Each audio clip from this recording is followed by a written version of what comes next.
বিগত ১৬ বছরে ফ্যাসিস্ট হাসিনা সরকার অসংখ্য মানুষকে বন্দী রেখেছে, অসংখ্য মানুষকে হাউন আঙ্কেলের কাছে পাঠিয়েছে। মঙ্গলবার বিকেলে নগরের পৌর স্টেডিয়ামে বৈষম্যবিরোধী ছাত্র আন্দোলন আয়োজিত ছাত্র নাগরিক মতবিনিময় সভায় সার্জিস আলম এসব কথা বলেন। ছাত্র জনতার হাতেই ভবিষ্যৎ বাংলাদেশ দেখতে চাই উল্লেখ করে সার্জিস বলেন, ২৪-এর আন্দোলনের প্রতিটি ছাত্রই এক একজন সমন্বয়ক। আমাদের স্বপ্ন আগামীর বাংলাদেশকে নিয়ে, যার নেতৃত্ব দেবে দেশের তরুণ প্রজন্ম। সার্জিস আরও বলেন, সময়ের প্রয়োজনে আমরা আবারও রাস্তায় নামব, প্রয়োজন হলে ফ্যাসিস্ট হাসিনার মতো যে কাউকে উৎখাত করব। শিক্ষার্থীদের উদ্দেশ্যে তিনি বলেন, আমাদের দক্ষ ও শিক্ষিত হয়ে উঠতে হবে।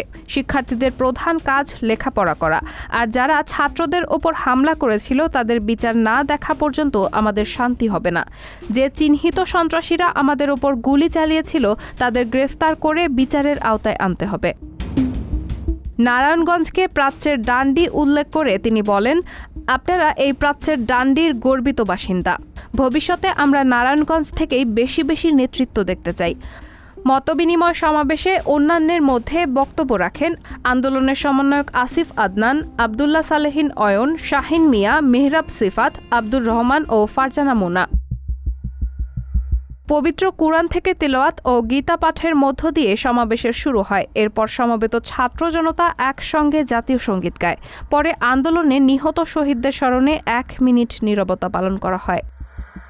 সমাবেশে অন্যান্য সমন্বয়করা নিজেদের মধ্যে ঐক্যের বিকল্প নেই উল্লেখ করে বলেন, আমাদের অর্জনকে নষ্ট করতে এখনও ফ্যাসিবাদের দোসররা সক্রিয়।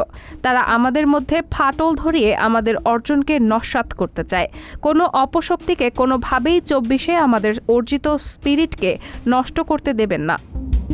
তরুণ প্রজন্মের যুদ্ধ এখনও শেষ হয়নি উল্লেখ করে বক্তারা ছাত্র সমাজকে সজাগ থাকার আহ্বান জানান। রায়হানা মুন, সবার কথা।